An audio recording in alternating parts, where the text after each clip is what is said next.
We'd like to welcome to Collector's Confessions, Adam Lawson, who is writing a brand new graphic novel, Mad Dog Morgan. It has two of my favorite things in it, wrestling and comic books. Nice. Oh, is that a New York Comic Con exclusive there?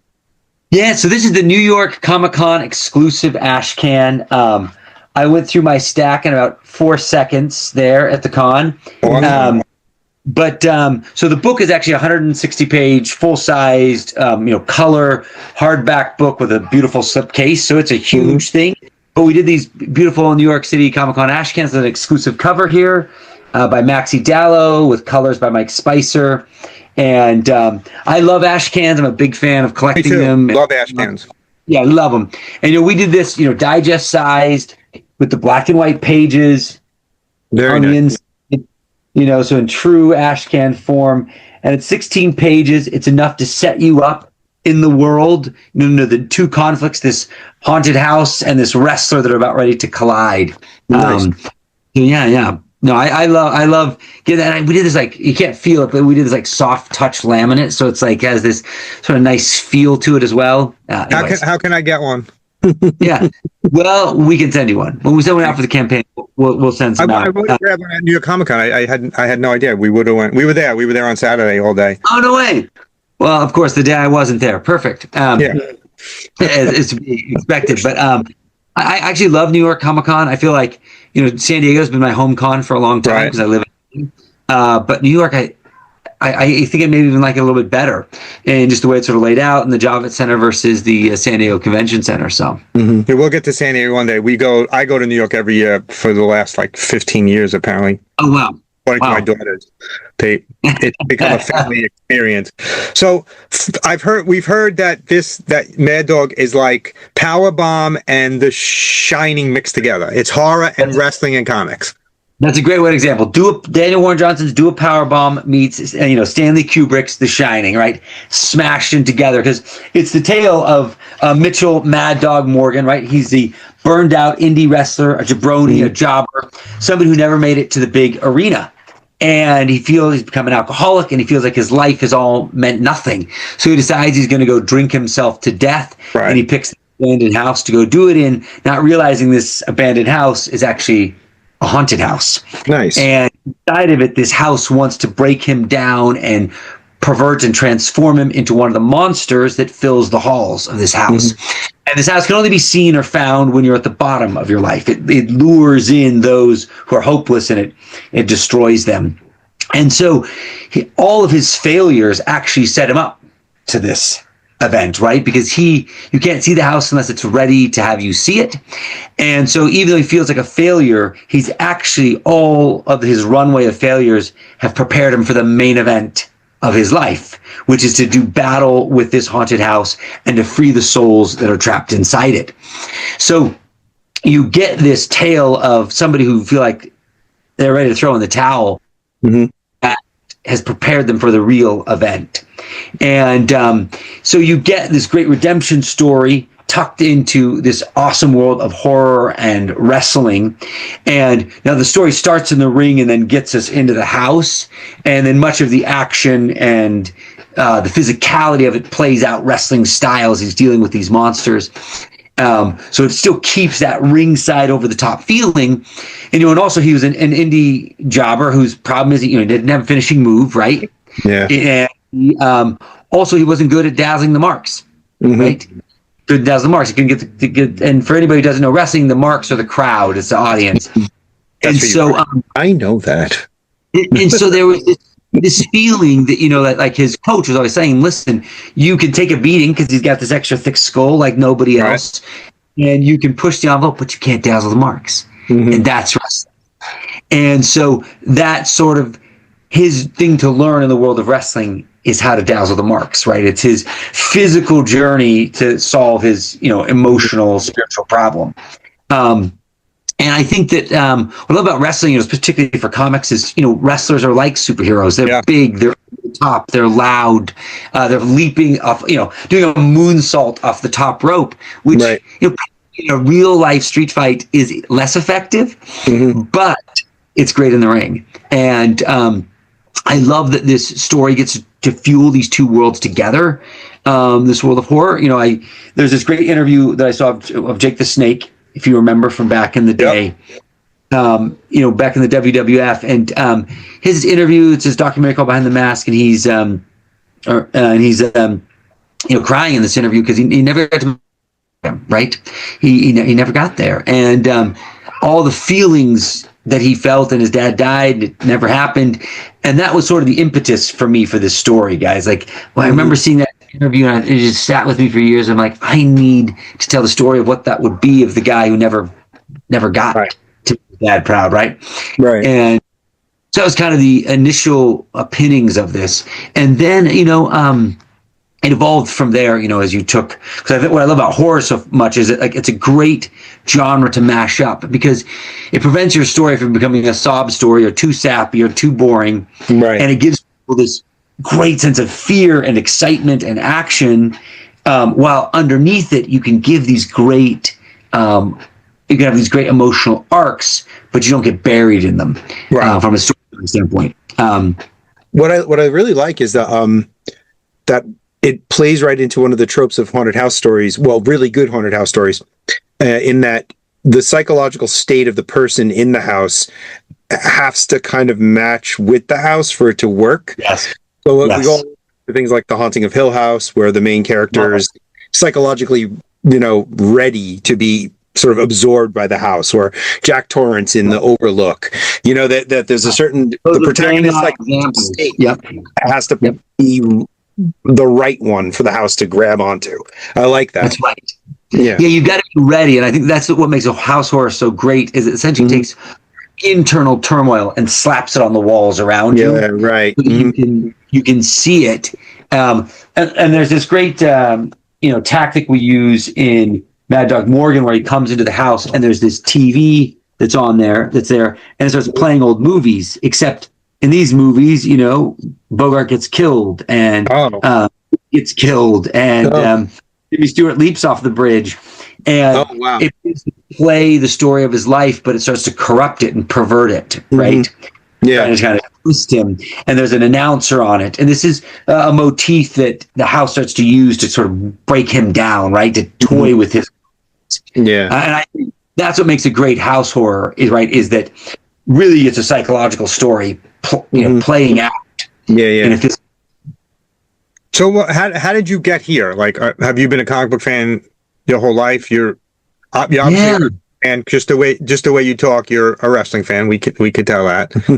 You get that. Yeah. So I, for myself, I've been a television writer and a film writer for a long time. I've written, more than 40 episodes of TV and several movies, and I've been writing comic books for the last 5 years. And I've had about 6 books come out. The one that people know me for the most is one called The Exiled, which I wrote with Wesley Snipes. I know I bought it out. How closely did you work with Wesley Snipes on that? Darn close, like phone calls, texting about it, direct interaction. It wasn't through a system. It was he and I and this other guy, Keith Aram, the three of us. It was just the three of us doing it. We interviewed Keith. We interviewed Keith. Yeah. Keith's a great guy. I've known him for years. He's what kind of linked us all together, and we were just a great, trio. So it was as direct as you get. With him. But as far as, and then my first book was a comic book called The Eighth, and I did one called The Kill Journal, Kids and Monsters, and Exiled, and now here we are. But I feel like this work, each time you tell a story, or at least if you tell it well, a piece of you gets baked into it, and there are some that resonate deeper in you than others, right?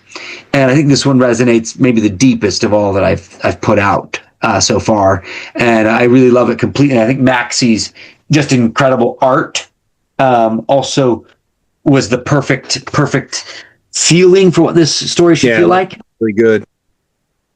For anyone who's going to back the campaign, this is the foil print you'll be getting. So you're just seeing it here on a flat mat, but it'll be a foil cool print. And if you back at the high tier, then you get it signed by Maxie. But just the energy of his art. Yeah, it's really dynamic. Yeah. Now, can you tell us a little bit about the campaign? Where can people go? Right. So this the campaign is going. It's on Kickstarter right now. It's going here through the end of the month, and essentially there are 2 tiers. I try to keep it as simple as possible. One, there is a $50 tier called the Jabroni, and that gets you the hardcover edition of the book, which will have this campaign exclusive cover. Nice. This isn't that cover design. This is just the initial art. There's some more work done to it, but it also has a beautiful slip case. It's hardcover. It's oversized, so it's a really premier edition of the book. And this cover, in this way, it will be the only way it's ever done this way. Right. And I love that, creating a premier offering for those who get in first, and then that also comes with the foil print. And if you backed it in the first 48 hours, you got one of these. Right. But then there's the main event, the bigger tier, which is a leather-bound edition of the book. It's a master size. It's even bigger, slipcase, leather-bound. It's comes with the ashcan, the T-shirt, the sticker pack. So it's a full the whole shamil there. It's the whole package. And but you can also get just the first tier and then add one thing onto it or another. So we've made it simple for you to navigate it. But yeah, it's there on this crowdfunding. This will be the only way to ever get this. It will be the only way to ever get the cover and the leather-bound book. And I love that about crowdfunding, that there is, I've crowdfunded several books. There is a magical relationship between, you're creating something and people jumping on early, right? Now in this case, the art is all done. The art and lettering is all complete. So there isn't that what if factor, or is it going to come out in 2 years from now? It'll be coming out, be delivered, early next year. Is it just put in the print order after the campaign's done? So I mean, and you're appealing to 3 very, very big groups: comic books, horror fans, and wrestling fans. Yeah. So listen, get out there and support the Kickstarter if you're watching it. Absolutely. Yeah. This sounds like a great book. I can't wait to get a chance. It's funny because I am the wrestling fan. Full. I've been since I was 5 years old. Brian loves wrestling connected comic books. Yeah, I didn't know I did, but you do. You've given me 2. Yeah, I read. Of course, you mentioned Do a Powerbomb, and I have it right here. And then this other one that you read. Oh yeah, that's the other one. The Hell is a Squared Circle. There's another. I've seen that book. I've seen images of that. I need to grab that. Just picked up John Lee's The Crimson Cage. John Lee's, who's the writer of Sink and Mountainhead, amazing horror writer. Oh, Mountainhead is also great. I loved Mountainhead. Yeah. John Lee's real deal. And Alex Cormack is artist. So I haven't done that book. I just got it. So I am with you on it, because I'm now it's funny because now that I've gotten now that I've done a wrestling comic, I'm like, I should probably look into all the other wrestling. There's more than people know. Oh yeah, out there, because part of it is you don't want to get too deep into it, because you don't want to start stealing other people's ideas. Right. Feel authentic. Or get so if I didn't steal anything, sorry guys, I didn't know.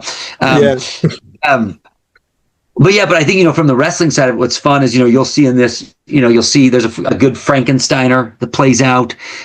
He develops his finishing move, which is called Hell's Cannonball.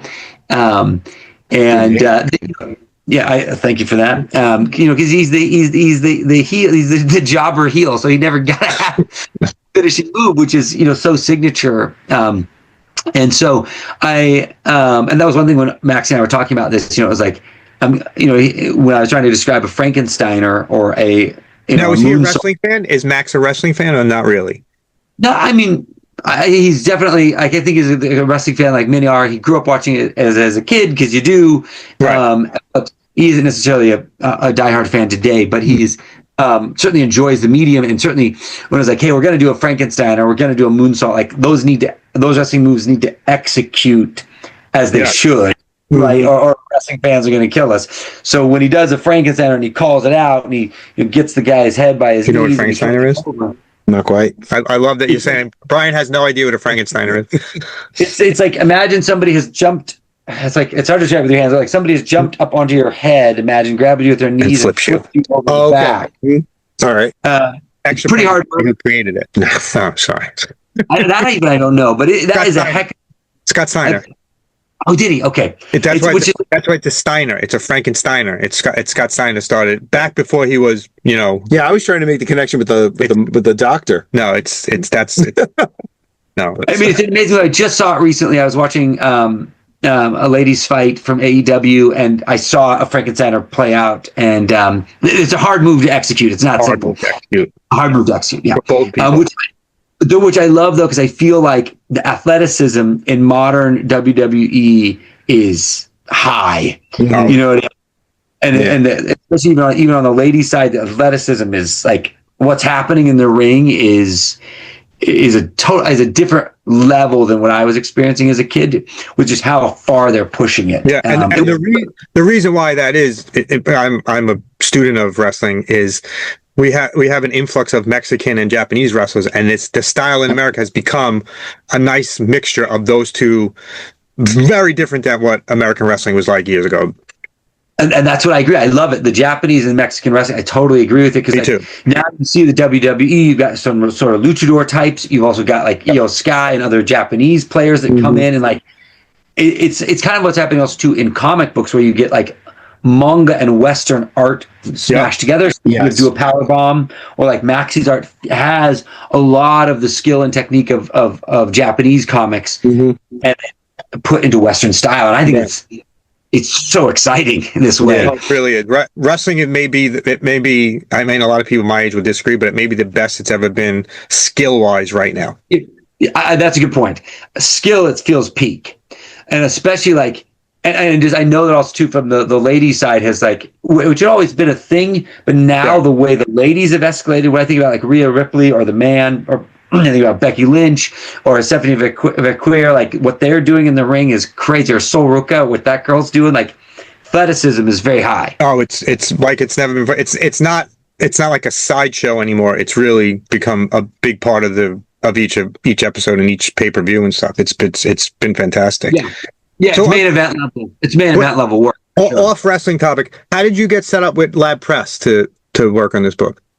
So Lab Press, Dagan, who runs the company, I'd known him for years in the film industry. I did my first movie in LA together with him. And so, that was 23 years ago.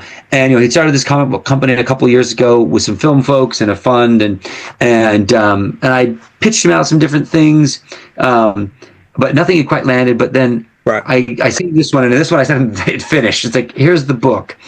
And it was kind of amazing because he responded in the best way you could imagine. He said, Adam, I love it. I want to publish it, but I need you to add more pages because I think the story could be even bigger in some places or more heartfelt in some places.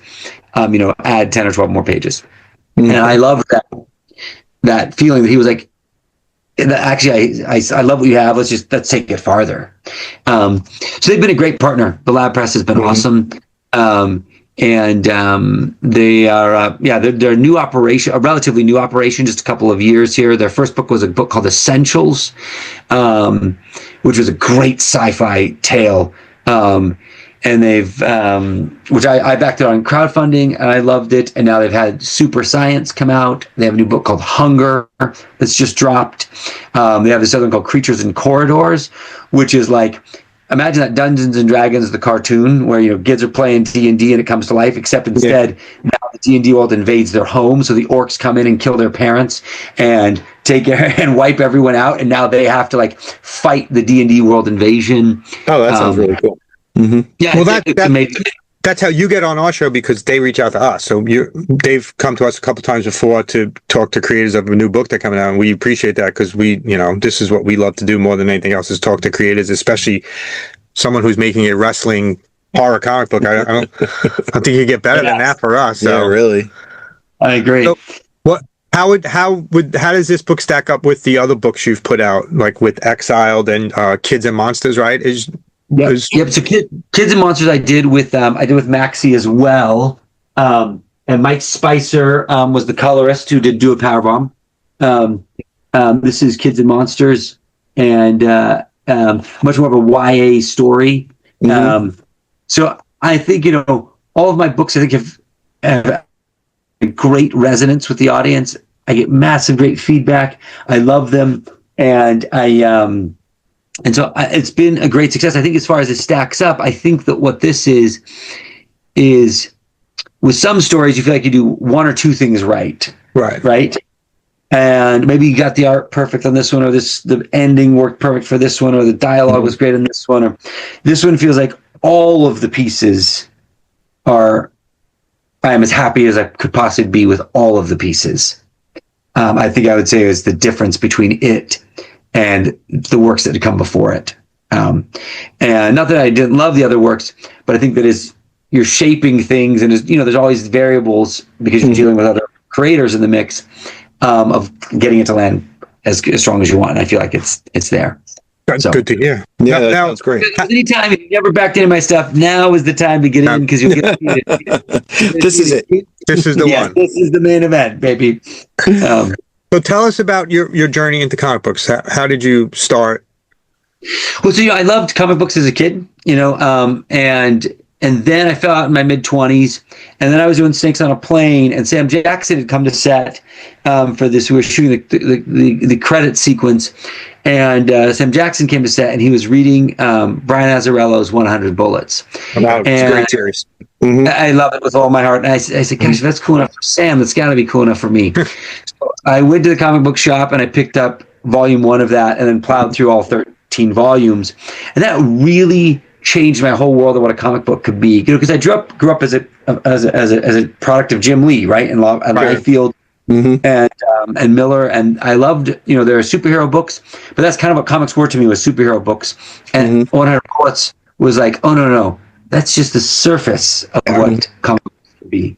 There's actually this big, wide, magical world, and then for the last several years, I've just stayed away from everything big too, and just focused on everything else outside of it, not because those people are bad or wrong with them, but I was like, I realize I'm missing out, right? And now I've come back around, and I'm reading Absolute Batman and Absolute Martian Manhunter, which I think are both brilliant books. And so that was kind of my journey, realizing all that was out there. And I think, over that course of time, my favorites have come, my favorite, I think, of all time, which I think is the greatest work of sequential art, is Kentaro Miura's Berserk.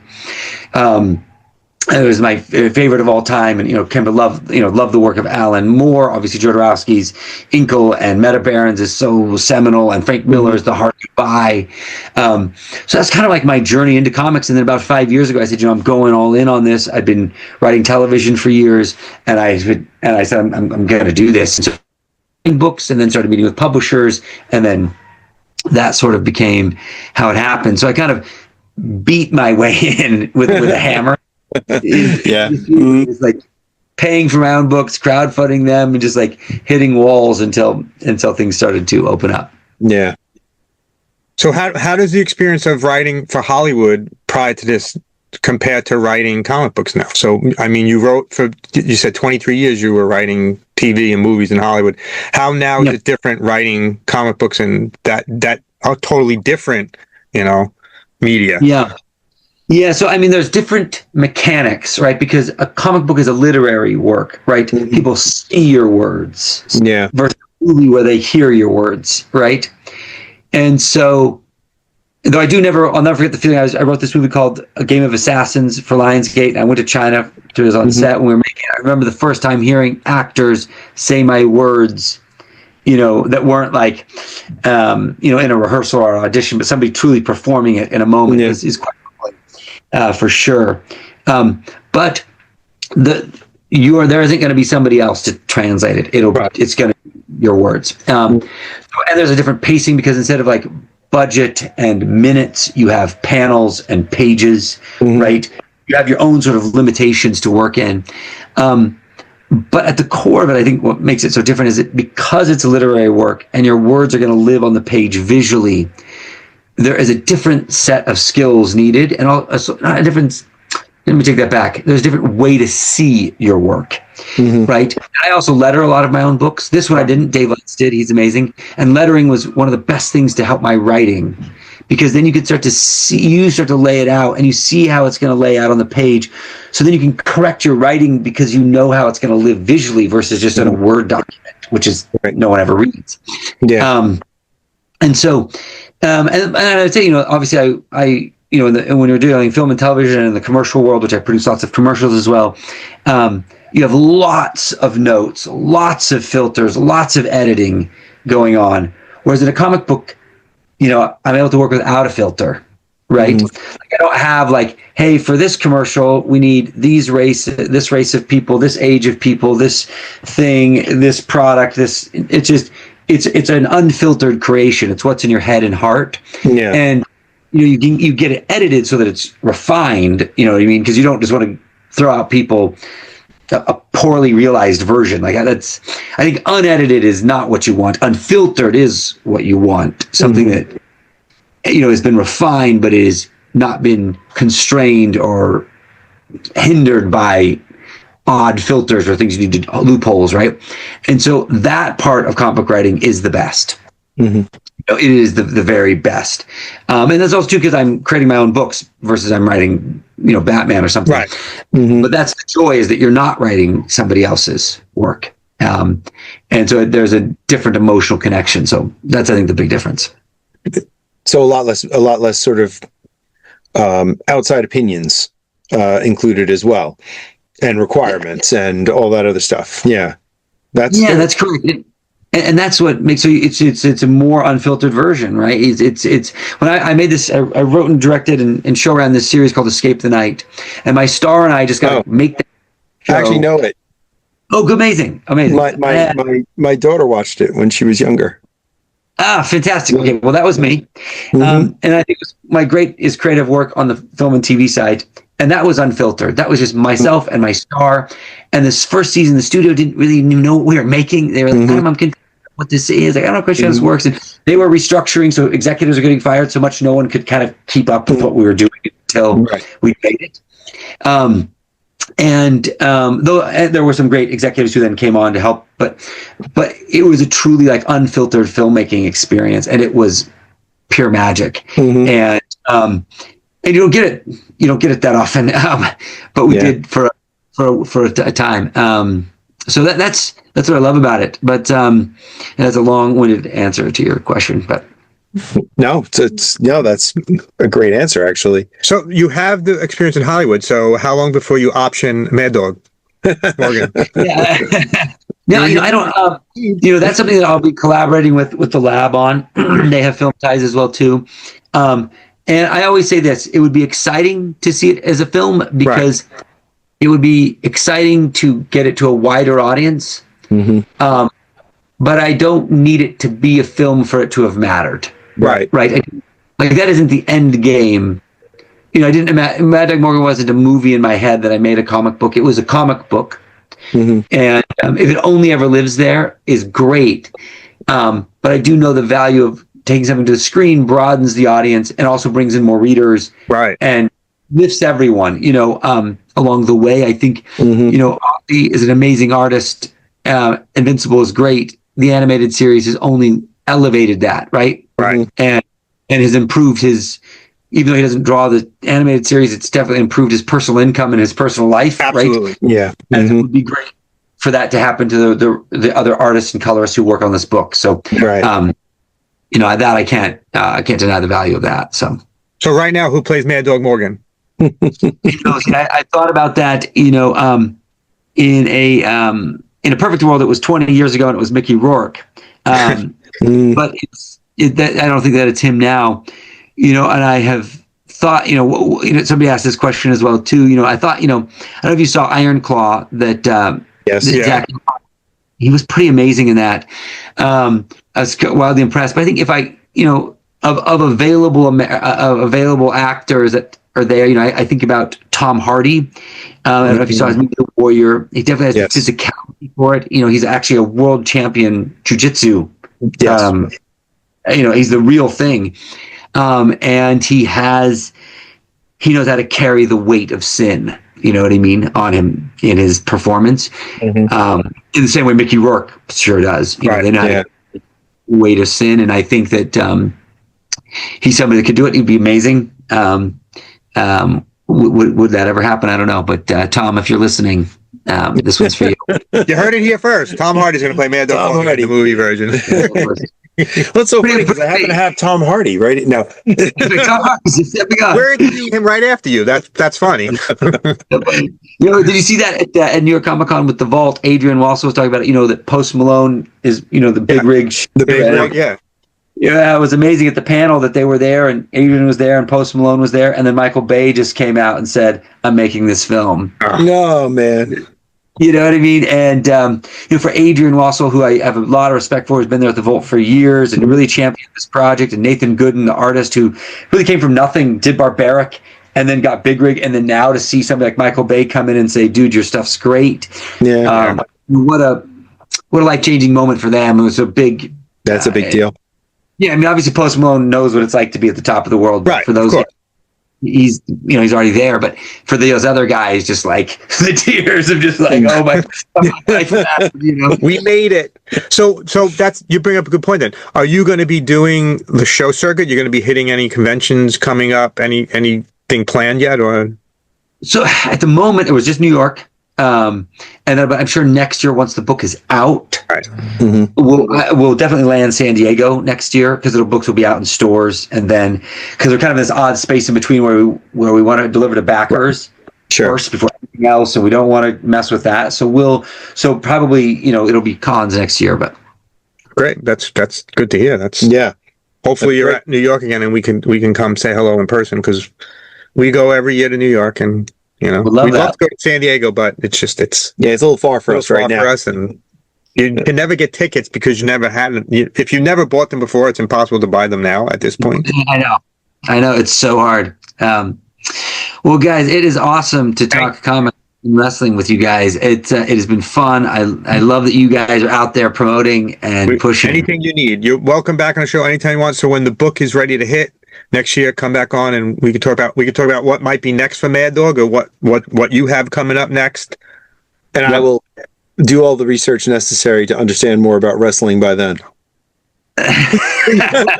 Who's your favorite wrestler before we go? From childhood, because nothing can ever be greater than your childhood favorite, right? 100%. He's definitely the Undertaker. Okay. I loved his foreboding presence, and I loved him. There are many others. I love the Texas Tornado. I love Savage. Ultimate Warrior. But that was it with me. And then right now, a couple of wrestlers I love right now is I love Seth Rollins because he's a bit of a face and a heel. Right. He's really interesting. I like Roman Reigns. On the ladies' side, who doesn't love Rhea Ripley? She's just that's so exciting. Mm-hmm. So. I was a huge Ric Flair fan growing up as a kid. Loved the Four Horsemen and right now I stopped watching WWE. No real reason. I'm full in on AEW and I love the guys. I think the guys there, and I don't know if you watch it, are some of the best guys in the world. I've seen some shows, but I haven't seen enough to talk with authority. Yeah, the best. Kenny Omega, Will Ospreay, Okada, some of the best wrestlers that have ever, graced us really are there now. And maybe I should start watching that. Yeah. Okay. Well, what about, if you're a Ric Flair fan, are you watching Charlotte Flair, her team up with Alexa Bliss? I don't know if you've seen it. I don't really watch WWE anymore and there's no, I can't give you a reason. The real reason is because as I've been watching wrestling since I was 5. So I've been watching wrestling for about 40-something years, 48 years, let's just say. That's how old. I just gave my age away. I've been watching wrestling for 48 years. I like that AEW consistently brings the older guys back in. Like they had Jake the Snake was there managing, Arn Anderson was there managing. WWE has gotten away from bringing back the legends in my eyes, and that's the reason why I tend to watch more AEW than anything else. Sure, yeah, I agree. Because the legends they're bringing back like The Rock or Senna or right. That's not my legends. I've been watching since I've been watching since one step before them. Yeah. Shake your cane at the screen. And I shake my cane at the screen like an old man, kid in my yard. That's what I do. Where are the old guys? But thank you so much for taking the time to come on with us. You guys, thanks so much. Anytime. You're welcome back on the show anytime you want. Just reach out and we'll have you on, talk about whatever you're working on. When you get the movie deal, let us know. Thanks again. Thanks, guys. Talk again soon. Have a good one. Later. Bye-bye.